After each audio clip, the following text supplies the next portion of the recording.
იცის თუ არა ვინმემ რა ფერია სევდა? არც მე ვიცი. ამავდროულად მოვლენები, რომლებიც ჩვენს ირგვლივ ხდება, თითეული ჩვენგანისთვის თავისი განსაკუთრებული ფერითაა შეფერილი. დღეს როცა ვცხოვრობ და მუშაობ საქართველოს ფარგლებს გარეთ, ჩემი გრძნობები ჩემდაუნებურად მიმართულია ქვეყნისკენ, რომელიც სევდისფერია. და რა თქმა უნდა, მე ვისურვებდი, რომ მსმენელი ჩემი სევდისა და ტკივილის მიმართ გულგრილი არ დარჩეს. ყოველ ჩვენთაგანს ხომ თავისი სევდისფერი ქვეყანა აქვს. მაგრამ არსებობს თუ არა ქვეყანა სიხარულისფერი? არ ვიცი. გია ყანჩელი.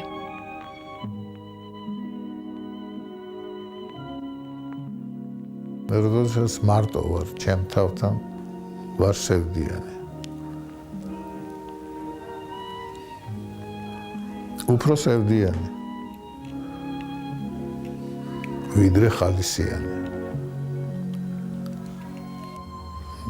როგორ გითხრათ, აბა? ეს დაკავშირებულია გენეტიკასთან, დაკავშირებულია ბავშვობასთან, დაკავშირებულია გარკვეულ პერიოდთან, დაკავშირებულია დროსთან და მე არ შემიძლია გამოვყო ერთი რამ და მივიჩნიო, რომ დაუშვათ ამის გამო არის ჩემი მუსიკა სევდიანი. აი ის რაც ხდება ჩემს ქვეყანაში და ჩემს ხალხში დღეს, თქვენ მეკითხებით, რატო წერ სევდიან მუსიკას?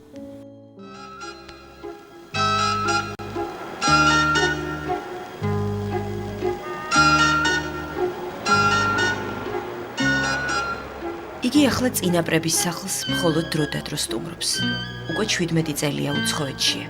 როგორც თავად ამბობს დროებით, ანტვერპენის შემოქმედებით სახლში, რომ შვიდად მუშაობა შეძლოს. პატარა ბელგიური ქალაქი რაღაცით ძველ თბილისს აგონებს. ზაფხულობით მისი სამუშაო ოთახის ფანჯრიდან ალვის ხეების მწვანე კედელი მოჩანს. შემოდგომაზე კედელი შიშულდება და მერე ისევ შემოსვის ჟამის მოლოდინი დგება. სახლი არის მე მგონი დაახლოებით ალბათ 150 წლის. აი ამ 6 ნომერში ცხოვრობდა, ესე იგი, ბაბუა და ბებია, ცხოვრობდნენ, მერე ჩემი მშობლები, მერე მე და ჩემი და, მერე ჩემი ოჯახი, ჩემი შვილები და ეხლა ჩემი შვილიშვილები. ასე რომ გამოდის, რომ ცხოვრობს აქ უკვე ჩვენი გვარის მეხუთე თაობა.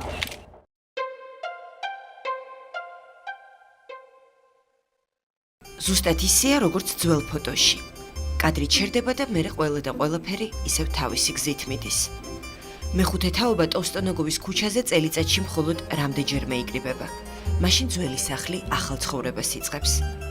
თუმცა წარსული საჩრდილები აქ თითქოს მუდმივად ცოცხლობს.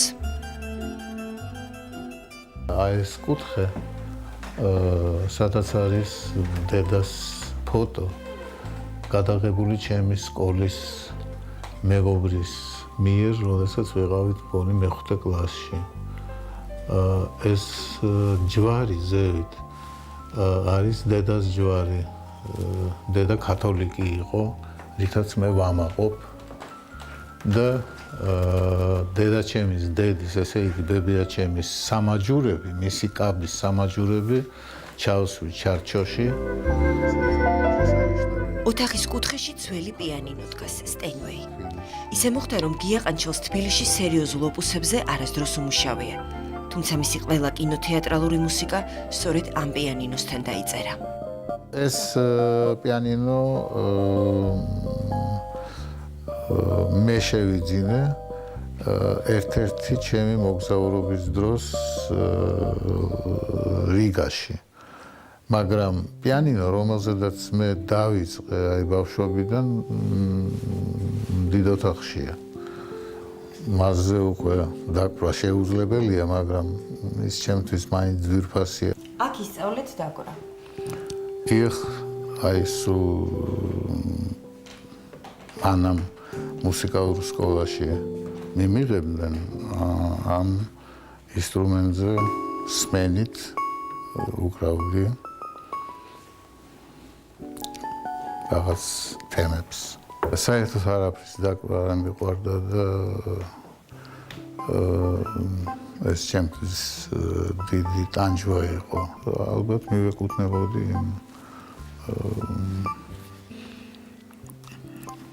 ბავშვების მასას, რომელსაც ეზარებოდა სწავლა. მუსიკალურ სკოლაში სწავლისას სონატინებს და ეტიუდებს მხოლოდ იმიტომ უკრავდა, დედა არ გაენაწყენებინა და კლასიდან კლასში გადასულიყო. 7 წლები როგორღაც დაასრულა და მუსიკალურ ტექნიკუმში პირველივე გამოცდაზე ჩაიჭრა. ამიტომ ბიცოლას რჩევით სწავლა უნივერსიტეტში, გეოლოგიურ ფაკულტეტზე გააგრძელა.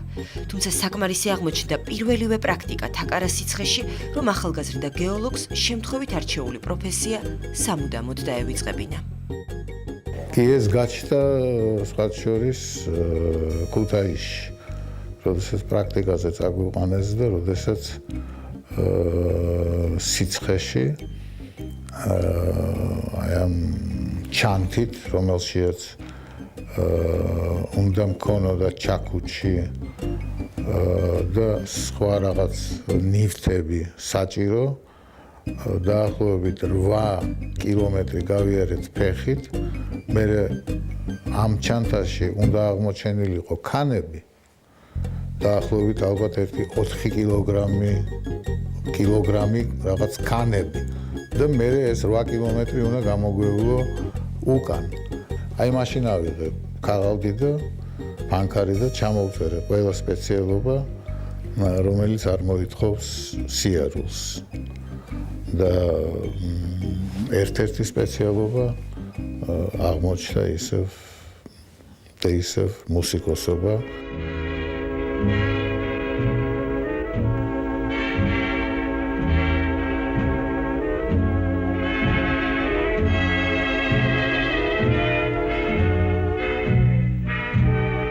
მუსიკა მის ცხოვრებაში გლენ მილერის ჯაზური კომპოზიციებით შემოიჭრა, ბზიური ველის სერენადით. გიაყანჩელმა კონსერვატორიაში ჩაბარება იმის გამო გადაწყვიტა, რომ ბავშვობის ოცნება აეხდინა. ნამდვილი ბიგ ბენდის წინდამდგარიყო. მისი პირველი სიმღერაც ოდესღაც სწორედ თანამედროვე დასავლურ სტილში იყო დაწერილი. ალბათ ფრენკ სინატრას სტილში დაწერილი. არ მახსოვს უკვე. არა მახსოვს.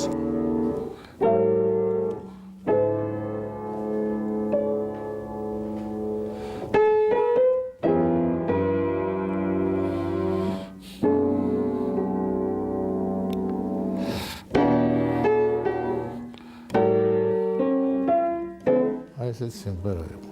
აი ესე იწყებოდა ეს.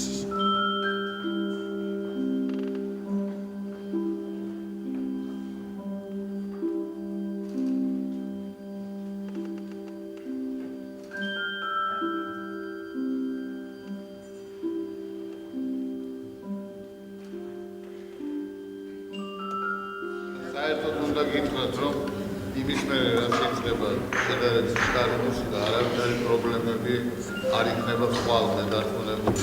პრობლემები იქნება მხოლოდ აი ამ დასაწყისში, რომელიც არის ძალიან რთული.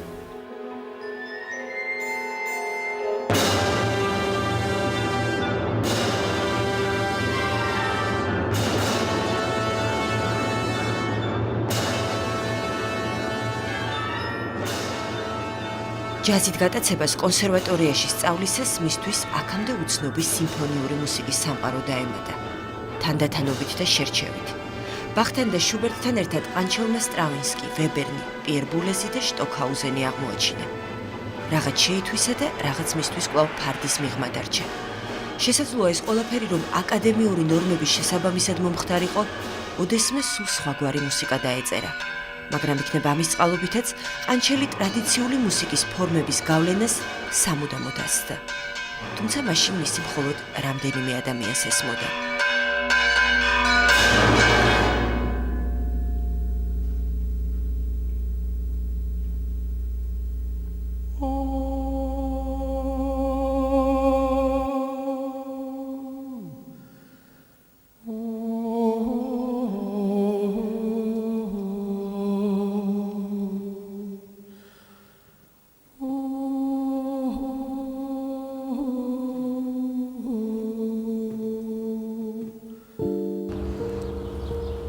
თქვენ ერთხელ გკითხეთ თამთა სადმე მინდაო გადაგიღოთო ქალაქში თბილისში და რომელია თქვენთვის სასურველი ადგილებია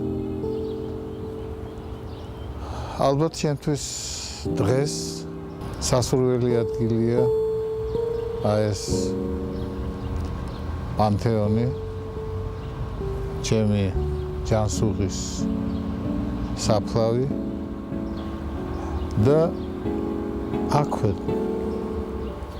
აი ამ საფლავის ირგვლივ არის გივი ორჯონიკიძის და მისი მეუღლის საფლავი, ნოდარ გაბუნიას საფლავი, სულხან ნასიძის საფლავი, ევგენი მაჭავარიანის საფლავი.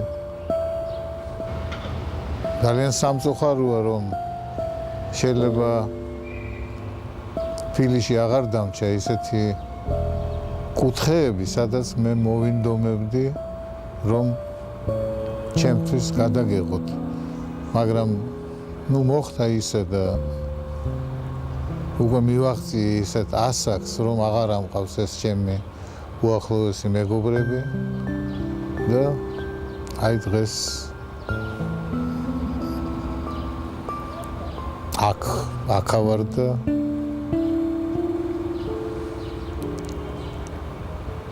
გარშემო არიან ჩემი მეგობრები.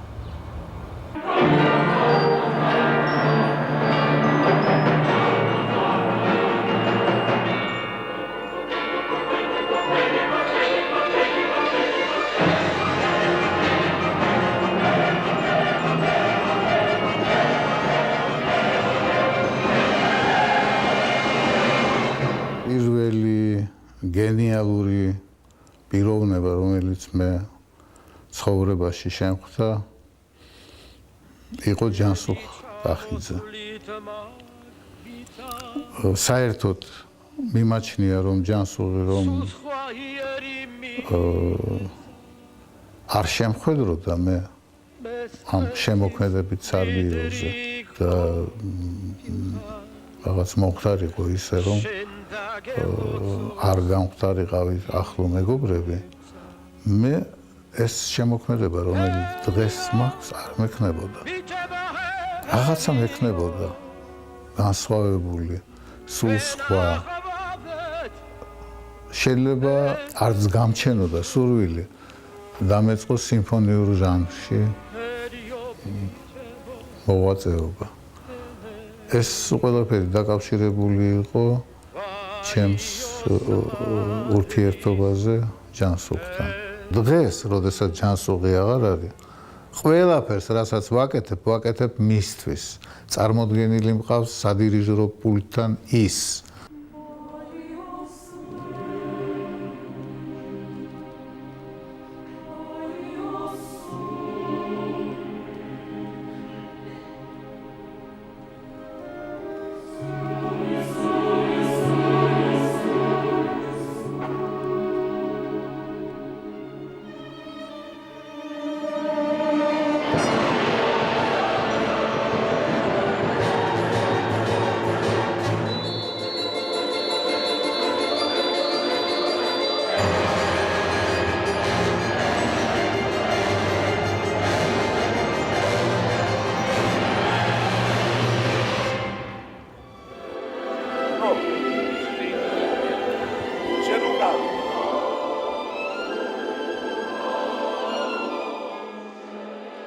სტიქსი რობერტ სტურუამ გია ყანჩელისთვის დადგა.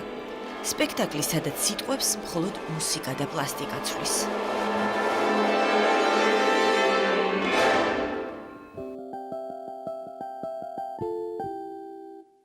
ისევე როგორც შორეულ წარსულში პარტერში ისინი დღესაც ერთმანეთის გვერდით ცხედენ. მუსიკალური რეჟისორი და თეატრალური კომპოზიტორი. თითქოს არაფერი შეცვლილა. ისევე როგორც თანამშრომლობის და მეგობრობის მრავალწლიანი ეპოპეისას, როცა მუსიკას გია ყანჩელი რობერტ სტურუასთვის წერდა. ბრალდება, ხანუმა, რიჩარდ მესამე, კავკასიური ცარცისწრე, ჰამლეტი, ქალი გველი და მეფელირი. მე სადღაც წავიკითხე რობიკო წერს, რომ თეატრალურ ინსტიტუტში მივსულვარ და უკრავდი რაღაცას და აი მაშინ დამინახა პირველად და ეს არ ვიცი როგორ ხდებოდა ეს. აი ესე ბრალდებიდან მოყოლებული ჩვენ, ესე იგი, მთელი ცხოვრება ერთად მუშაობდა. რობიკოს არანაკლები გავლენა აქვს ჩემზე, ვიდრე იგივე ჯანსუღს ჰქონდა, ან ელდარს, ან ყველას, ვისთანაც მე ჰქონდა ურთიერთობა. მე ასევე ბედნიერი ვარ, რომ მე ცხოვრება გავატარე რობიკოსთან ერთად. ყოველთვის ვამბობ ხოლმე, რომ სტურუასთან მუშაობა ეს არის ჩემთვის სანატორიუმში ყოფნა, თუმცა სანატორიუმში არასოდეს არ ვყოფილვარ, მაგრამ ჩემს წარმოდგენაში ეს არის რაღაცა კარგ პირობებში დასვენება და დანელიასთან მუშაობა ეს არის მიუხედავად იმისა, რომ ციხეშიაც არასოდეს არ მждარ ვარ. ეს ალბათ არის აი პატიმრობაში ყოფნა, იმდენად მძიმეა მასთან მუშაობა. მაგრამ საბოლოო ჯამში ორივესთან ურთიერთობა არის ბედნიერება. აი, ეს უკვე ჩანაწერია.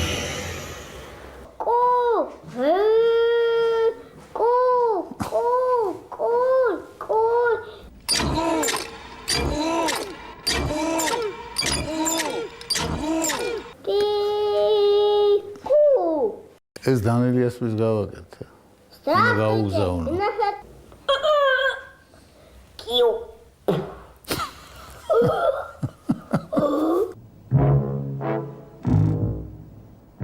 კინძაძეს პრიმიტიულ პლანეტაზე მხოლოდ ორადორი სიტყვაა: კუ და კიო. ამიტომ მუსიკაც პრიმიტიული და ისეთივე საშინელი უნდა ყოფილიყო, როგორც სამართებლის გასმის ხმა მინაზე. ყანჩელი დიდხანს ცდილობდა მის ცხოვრებაში ყველაზე მარტივი მუსიკა შეექმნა, თუმცა დანელია ბოლომდე მაინც უკმაყოფილო რჩებოდა. ძველი კლიტე ნახა სადღაც და მოეწონა ამ გასაღების საშუალებით აღებდა და კეტავდა ამ კლიტეს და ჩაწერა რევერბერაციით. იმდენად განსხვავებული რაღაც ხმაურები ჭირდებოდა და მე მაღებინებდა მონაწილეობას აი ასეთი ხმაურების შექმნაში. ეს არის და ეს, თორე ხომ მოგასმენიეთ ჩემმა პატარა შვილიშვილმა, რომელიც 6 წლის არის, ზეპირად იცის ეს ფილმი და დანელია თვითონ არის გაკვირვებული, რომ ეს ფილმი გახდა ახალგაზრდა თაობებისთვის ძალიან საყვარელი. მან მუსიკა გია დანელიას 7 ფილმისთვის დაწერა. 7 ფილმი მთელი ცხოვრებაა. თავდაპირველად იყო არ დაიდარდო, რომლის დროსაც რეჟისორი და კომპოზიტორი ლამის მთელი ერთი თვე დაობდნენ. თუმცა მას შემდეგ ისინი ერთმანეთს აღარ დაშორებიან. Chito gorito, chito margarito. Chito gorito, chito margarito. 70-იანი წლების მიწურულს საბჭოეთის კინოეკრანებზე გამოჩნდა ფილმი, რომელმაც გია ყანჩელი იმ დროს ერთ-ერთ ყველაზე მოდურ კომპოზიტორად აქცია. სიმღერა მომენტალურად შლაგერი გახდა. თუმცა დღეს ამ ისტორიის გახსენება ყანჩელს მაინც და მაინც არ უყვარს. ამბობს, რომ ჩიტო გრიტო სინამდვილეში დანელიამ დაწერა. თავად კი მხოლოდ გაორკესტრებაში დაეხმარა. რატო არ მიყვარს? მიმინო ძალიან მიყვარს, არაჩვეულებრივი ფილმია და მიმაჩნია, რომ მუსიკაც არ არის იქ ცუდი. უბრალოდ ეს ვენერიული სიმღერა რო გახდა, რო არ გამختარიყო, მაშინ ყველაფერი რიგზე იქნებოდა, მაგრამ სადაც არ შეხვიდოდით ერთ დროს რუსეთის აი ამ უზარმაზარ ტერიტორიაზე, ყველა რესტორანში, ყველა სასტუმროში, ყველგან ამ ამას უყრავდნენ და ეს მაინც დიდ იმას ენთუზიაზმს ჩემში არ იწვევდა. მით უმეტეს, როდესაც წინასწარ არ იცი, რა შეიძლება გახდეს შლაგერი, ეგრეთ წოდებული შლაგერი.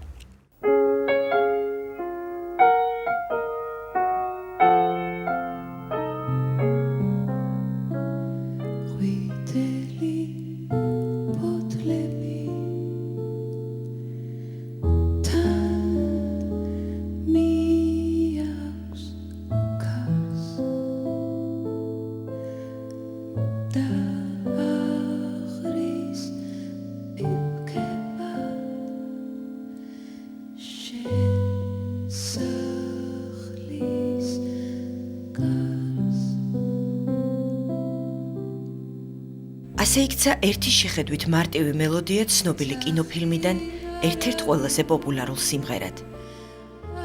გიაყანჩელმა მუსიკა დაახლოებით 50-მდე ფილმისთვის დაწერა და მოგვიანებით თითქმის ყველა მათგანი ჰიტი გახდა. ამის მიუხედავად იგი დღემდე თვლის, რომ კინოში მას მხოლოდ დამხმარე ფუნქცია აგისრია. ამიტომ საკუთარი სპექტაკლი ურჩევნია, სადაც თავადაა რეჟისორიც, ქორეოგრაფიც, სცენარის ავტორიც, კომპოზიტორიც და გამნათებელიც. Они играют. Поют. А это должно быть. Да, правильно. Это должно быть. Да. Просто Да. неназойливо.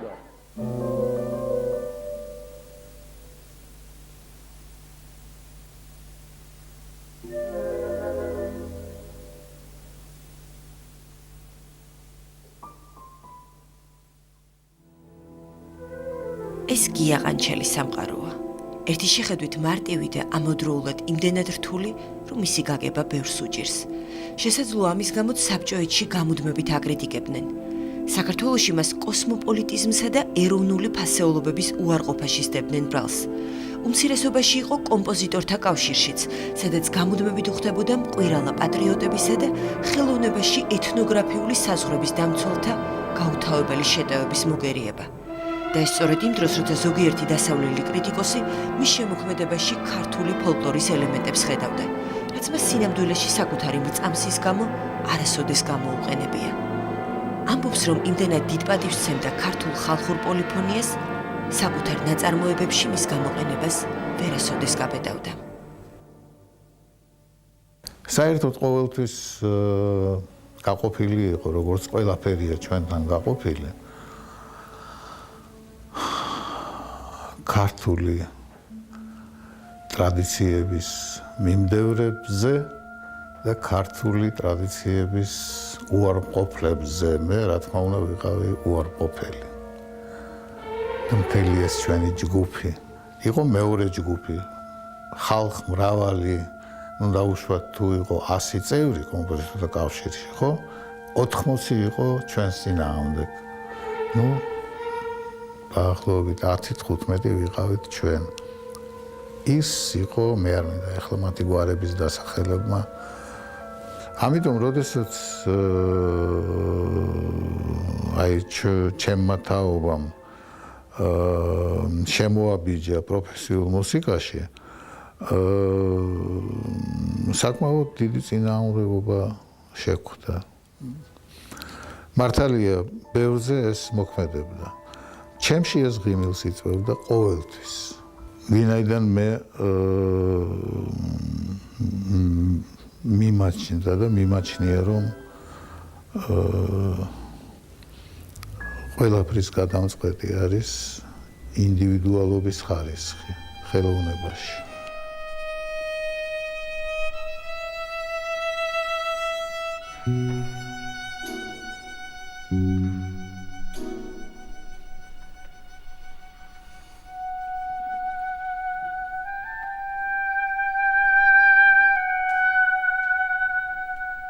კრიტიკას დღემდე მშვიდად აღიქვამს და სრულებით არ ცდილობს მუსიკის საშუალებით ებრძოლოს უმეცრებას.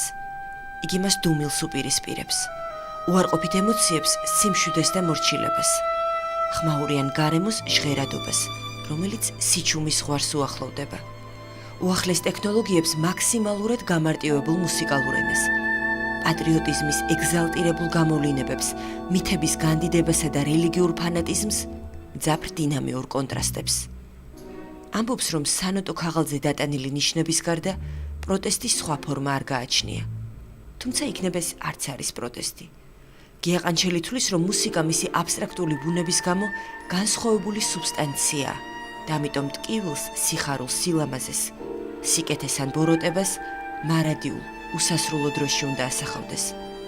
წინააღმდეგ შემთხვევაში იგი ერთნაირად ახლობელი ვერ გახდებოდა მსოფლიოს 5-ვე კონტინენტზე მცხოვრები მსვენელისთვის. როგორ შეიძლება მუსიკაში პროტესტის გამოხატვა? ეს შეუძლებელია. ვინაიდან უსაგნოა ეს გამოხატვა პროტესტის. ხელოვნებას რომ შეეძლოს რამის შეცვლა, აბა წარმოიდგინეთ, ბახის მუსიკა არსებობს, მოცარტის, ბეთჰოვენის, ჰაიდნის. ჯერ კიდევ ბახამდელი აბსოლუტურად გენიალური მუსიკა არსებობს. შეიცვალა რამე? თქვენ მიგაჩნიათ, რომ როდისმე შეიცვლება რამე ხელოვნების დახმარებით, ხელოვნების შემწეობით? ანუ წარმოიდგინეთ, რამდენი შედევრია შექმნილი არა მარტო მუსიკაში, ფერწერაში, პოეზიაში, ლიტერატურაში. სიცოცხლე და ცხოვრება რთულდება და ხელოვნება ამას იცით ეს ტრაფარეტული ფრაზებია, ეს დასტაევსკის ფრაზა, რომ სილამაზე გადაარჩენს სამყაროს, მერე ვიღაცა სვავს შეკითხვას და ვინ გადაარჩენს სილამაზეს და ასე შემდეგ. ნუ ეს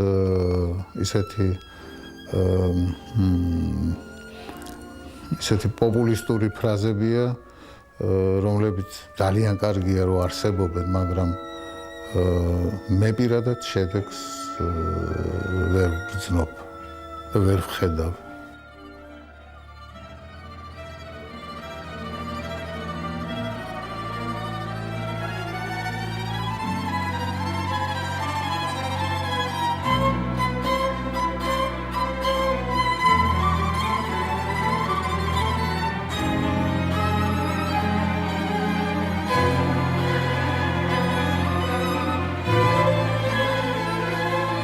კომპოზიტორი, ვისაც არ სჯერა, რომ ხელოვნება გადაარჩენს სამყაროს, საკუთარ ტკივილსა და წინააღმდეგობებს მუსიკაში მძაფრი დინამიური კონტრასტებით გამოხატავს. აქ ყველაფერი ისეა, როგორც ჩვეულებრივ მოკვდავთა ცხოვრებაში. სევდეს სიხარული ცვლის, ემოციას დაღლა. ეს ყანჩელის დინამიური სტატიკაა.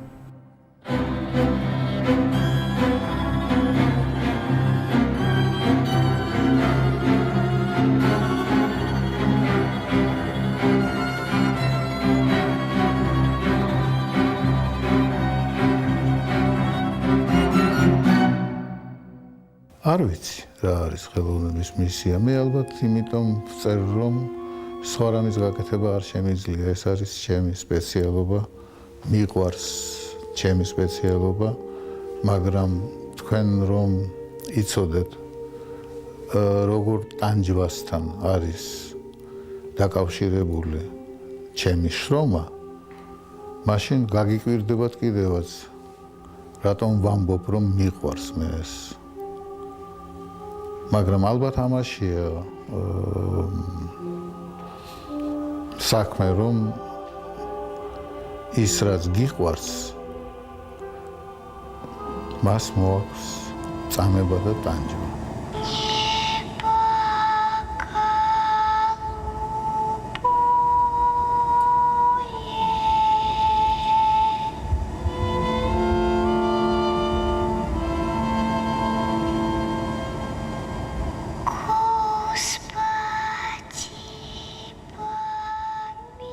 უფალო შემიწყალე. როცა გია ყანჩელის სევდიან ლოცვას წერდა თბილისში, პატარა გოგონა იპოვა და ეს სიტყვები ჩააწერინა. გოგონას ხმამ ნაწარმოებში 7 ჯერ გაიჟღერა. ისე უჩუმრად და ხმადაბლა, თითქოს არც უგალობია. საერთოდ არ მიყვარს ხოლმე ამ თემაზე საუბარი. მიმაჩნია, რომ ეს არის ინტიმური თემა. შესანიშნავად მესმის რელიგიის მნიშვნელობა. მაგრამ ძალიან უარყოფითი დამოკიდებულება მაქვს რელიგიურ ფუნდამენტალიზმთან. ვინაიდან მიმაჩნია, რომ ბევრი უბედურება, რომელიც ჩვენს პლანეტაზე ხდება, გამოწვეულია იმ ჩემთვის გაუგებარი დაპირისპირებით და უთანხმოებით, რომელიც სხვადასხვა რელიგიას შორის არსებობს. სხვათა შორის მე არ ვიცი რამდენად გამომდის, მაგრამ ბევრ ჩემს ნაწარმოებში მე ვცდილობ უარყო ეს უთანხმოება და პირიქით შევაერთო, შევახმატკბილო, შეურიო ერთმანეთში ორიენტალიზმი, აღმოსავლური მუსიკა, ეგრეთ წოდებულ ევროპულ ტრადიციას. და მიუხედავად იმისა, რომ მე არა ვარ საეკლესიო პიროვნება და არ ვიცავ არავითარ წესებს,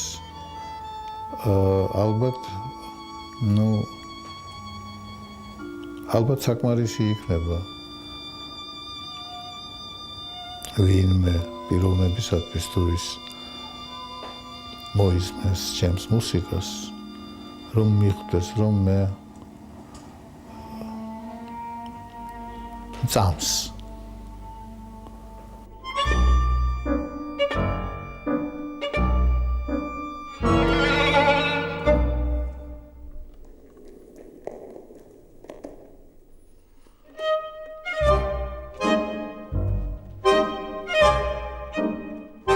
ამბობენ, რომ მისი მუსიკის გაგება არ შეიძლება. ის უბრალოდ უნდა იგრძნო. გია ყანჩელის მუსიკა თითქოს ერთი მთლიანი რაფსოდია, რომელსაც იგი მთელი ცხოვრება აწერს. ზოგჯერ თავადაც გონია, რომ ახალგაზრდობაში ერთხელ დაწყებული ნაწარმოები ჯერ არ დაუსრულებია და მხოლოდ მაშინ დაასრულებს, როცა მუშაობას ვეღარ შეძლებს. ერთხელ მისმა მეგობარმა კრიტიკოსმა გივი ორჯონიკიძემ მასე დაწერა: ყანჩელის გზა დაუსრულებელ ასვლას გავს მწვერვალზე, საიდანაც ვერასოდეს დაინახავ ჰორიზონტს. ალბათ არც უნდა ჩანდეს, ალბათ ასე უნდა იყოს. ერთადერთი რაც დანამდვილებით შემიძლია გითხრათ, რომ ეს ჰორიზონტი უკვე დაბოლოებას უახლოვდება. ჩემი ასაკის, ჩემი ჯანმრთელობის მდგომარეობის გამო და ესეც აბსოლუტურად ნორმალურია. და რაც შეეხება ჯერჯერობით, ალბათ ეს ჰორიზონტი ჩემთვისაც უნდა იყოს უხილავი, ალბათ, მე ასე ვფიქრობ.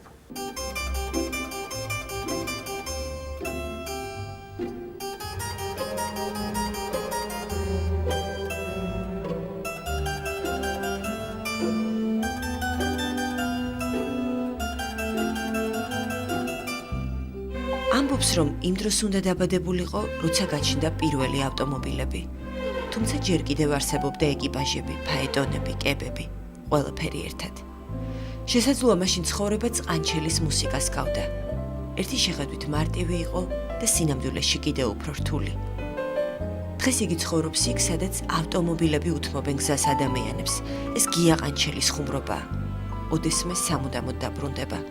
ალბათ მაშინ, როცა მუსიკის წერას ვეღარ შეძლებს. წინაპრებისეულ სახლს ახლა მხოლოდ დრო და დრო სტუმრობს. სახლს, სადაც მომავალი მუდამ წარსულთან ერთად ცხოვრობს. და ეს სახლი სინამდვილეში მოულოდნელი სიურპრიზებითაა სავსე. კომპოზიტორი, რომელიც საჯაროდ არასდროს უკრავს, შვილიშვილთან ერთად ახლა ერთ მარტივ უცნობ მელოდიას შეასრულებს. და ეს მარტივი მელოდია იქნება ამჯერად დასასრული პატარა რაფსოდიისა რთულ თემაზე გია ყანჩელი.